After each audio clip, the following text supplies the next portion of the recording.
ನಮಸ್ಕಾರ ಫ್ರೆಂಡ್ಸ್, ಇವತ್ತು ಕ್ಯಾಬೇಜ್ ಪಲ್ಯ ಯಾವ ರೀತಿ ಮಾಡೋದು ತೋರಿಸ್ಕೊಡ್ತಾ ಇದ್ದೀನಿ ನೋಡಿ. ಮಾಡೋಣ ಬನ್ನಿ. ಒಂದೇ ರೀತಿ ಮಾಡಿ ಬೇಜಾರಾಗಿದ್ದರೆ ಈ ರೀತಿ ನೋಡಿ, ಒಂದು ಪ್ಯಾನ್ ಇಟ್ಕೊಳ್ಳಿ. ಅದಕ್ಕೆ ಎಣ್ಣೆ ಬಿಸಿಯಾಗಿದೆ. ಹಿಂಗೆ ನೋಡಿ ಚಟಪಟ ಸಾಸಿವೆ ಸಿಡ್ದಿದೆ.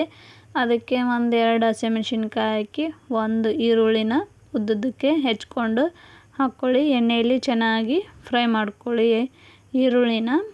ನೋಡಿ ಈ ರೀತಿಯಾಗಿ ಅದು ಹಸಿ ವಾಸನೆ ಎಲ್ಲ ಹೋಗಿ ಸ್ವಲ್ಪ ಕೆಂಪಗಾಗಲಿ ಅಲ್ಲಿ ಮಟ್ಟ ಹುಡ್ಕೊರಿ. ಈಗ ನೋಡಿರಿ, 1 ಸ್ಪೂನು ಅರಿಶಿನ ಹಾಕ್ಕೊಳ್ಳಿ. ನಂತರ 1 ಸ್ಪೂನ್ ಖಾರ ಹಾಕ್ಕೊಂಡಿದ್ದೀನಿ. ನಿಮಗೆ ರುಚಿಗೆ ತಕ್ಕಷ್ಟನ್ನು ಹಾಕ್ಕೊಳ್ಳಿ.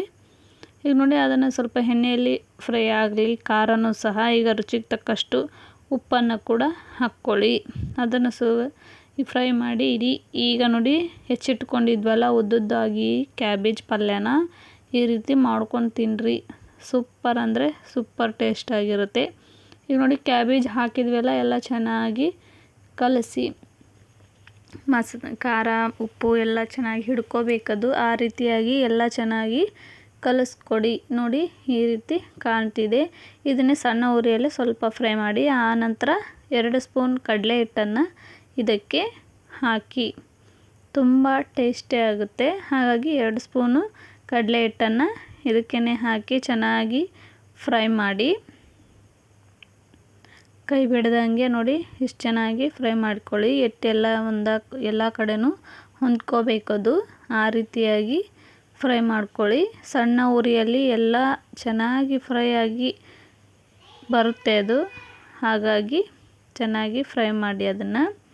ನೋಡಿ, ನಾನು ಇಲ್ಲಿ ತೋರಿಸ್ತಾ ಇದ್ದೀನಲ್ಲ, ಫ್ರೈ ಮಾಡಿದ ತಕ್ಷಣ ನೋಡಿ ಯಾವ ಕಲರ್ ಕಾಣ್ತಾ ಇದೆ. ಈಗ ಟೀ ಕುಡಿಯೋ ಗ್ಲಾಸ್ಲಿಂದ 1 ಗ್ಲಾಸ್ ನೀರನ್ನು ಅದಕ್ಕೇ ಹಾಕ್ಕೊಳ್ಳಿ. ಅದು ತುಂಬ ಚೆನ್ನಾಗಿ ಫ್ರೈ ಆಗಿ ಮತ್ತು ನೀರನ್ನೆಲ್ಲ ಹೀರ್ಕೊಳ್ಳುತ್ತೆ. ಅಲ್ಲಿವರೆಗೂ ಅದನ್ನು ಫ್ರೈ ಮಾಡ್ಕೊಳ್ಳಿ. ಆಗ ಅದು ಚೆನ್ನಾಗಿ ಬೇಯುತ್ತೆ. ಆದ ಕಾರಣ ಸ್ವಲ್ಪ ನೀರನ್ನು ಹಾಕ್ಕೊಳ್ಳೋದು ನಾವು. ಈಗ ಇದು ನಾವು 1-2 ನಿಮಿಷ ಮುಚ್ಚಿಟ್ಟು ಬಿಡೋಣ. ಸಣ್ಣ ಉರಿಯಲ್ಲಿ ಕುದೀಲಿ. ಅದೆಲ್ಲ ನೀರೆಲ್ಲ ಹೋಗಿರುತ್ತೆ. ಈಗ ನೋಡಿ, ತೆಗಿತಾ ಇದ್ದೀನಿ.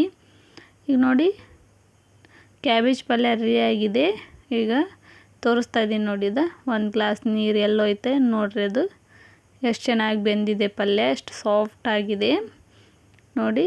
ತುಂಬ ಟೇಸ್ಟ್ ಅಂದರೆ ತುಂಬ ಟೇಸ್ಟಿಯಾಗಿರುತ್ತೆ. ನೀವು ಒಂದು ಸಲ ಮನೆಯಲ್ಲಿ ಇದನ್ನು ಟ್ರೈ ಮಾಡಿ ಮತ್ತು ನನಗೆ ಕಮೆಂಟ್ ಮಾಡೋದನ್ನು ಮರಿಬೇಡಿ. ನೋಡಿ, ಈಗ ನಮ್ಮ ಕ್ಯಾಬೇಜ್ ಪಲ್ಯ ತುಂಬ ಟೇಸ್ಟಿ ಅಂದರೆ ತುಂಬ ಅಷ್ಟು ಟೇಸ್ಟಿಯಾಗಿ ಬರುತ್ತೆ ಇದು. ನೋಡಿ, ನೀವು ಹೀಗೇ ಚಪಾತಿ ಮಾಡಿ ಅದರಲ್ಲಿ ಮಧ್ಯದಲ್ಲಿ ಇಟ್ಟು ರೋಲ್ ಮಾಡಿ ಟಿಫಿನ್ ಬಾಕ್ಸ್ಗೆ ಕೂಡ ಹಾಕಿ ಕೊಡ್ಬೋದು. ಸೈಡಲ್ಲಿ ಸಾಸ್ ಅಥವಾ ಮತ್ತೊಂದು ಹಾಕಿ ಕೊಡ್ಬೋದು. ಇದು ತುಂಬ ಚೆನ್ನಾಗಿ ಮತ್ತು ಟೇಸ್ಟ್ ಕೂಡ ಸೂಪರಾಗಿ ಬರುತ್ತೆ. ಈಗ 1-2 ನಿಮಿಷ ಮುಚ್ಚಿ ತೆಗೆದಿರ್ತೀವಲ್ಲ, ಆದರೂ ಕೂಡ ಇದನ್ನು 1-2-3 ನಿಮಿಷ ಚೆನ್ನಾಗಿ ಸಣ್ಣ ಉರಿಯಲ್ಲೇ ಈ ರೀತಿಯಾಗಿ ಫ್ರೈ ಮಾಡ್ಕೊಳ್ಳಿ. ಫ್ರೈ ಮಾಡಿದಷ್ಟು ಅದು ಟೇಸ್ಟು ತುಂಬ ಚೆನ್ನಾಗಿ ಬರುತ್ತೆ. ಈಗ ನೋಡಿ, ರೆಡಿಯಾಗಿದೆ. ನೋಡಿ, ಬಿಸಿ ಬಿಸಿ ಚಪಾತಿ ಮತ್ತು ಬಿಸಿ ಬಿಸಿ ಕ್ಯಾಬೇಜ್ ಪಲ್ಯ ರೆಡಿಯಾಗಿದೆ. ಊಟ ಮಾಡೋಣ ಬನ್ನಿ ಎಲ್ಲರೂ. ನೋಡಿ, ತೋರಿಸ್ತಾ ಇದ್ದೀನಿ ನೋಡಿ ನಿಮಗೆ. ತುಂಬ ಅಂದರೆ ತುಂಬ ಟೇಸ್ಟಿಯಾಗಿ ಬಂದಿತ್ತು. ಯಾರೆಲ್ಲ ನನ್ನ ಚಾನಲ್ನ ನೋಡ್ತಾ ಇದ್ದೀರಾ, ಸಬ್ಸ್ಕ್ರೈಬ್ ಮಾಡಿ, ಲೈಕ್ ಮಾಡಿ, ಶೇರ್ ಮಾಡಿ, ಹಾಗೆ ಕಮೆಂಟ್ ಮಾಡಿ ತಿಳಿಸಿ. ಸಪೋರ್ಟ್ ಮಾಡಿ ಫ್ರೆಂಡ್ಸ್. ನೋಡಿ, ಚಪಾತಿ ಮತ್ತು ಕ್ಯಾಬೇಜ್ ಪಲ್ಯ ಸೂಪರ್ ಟೇಸ್ಟಾಗಿ ಬಂದಿತ್ತು. ವಿಡಿಯೋ ನೋಡಿದ್ದಕ್ಕೆ ಥ್ಯಾಂಕ್ ಯು.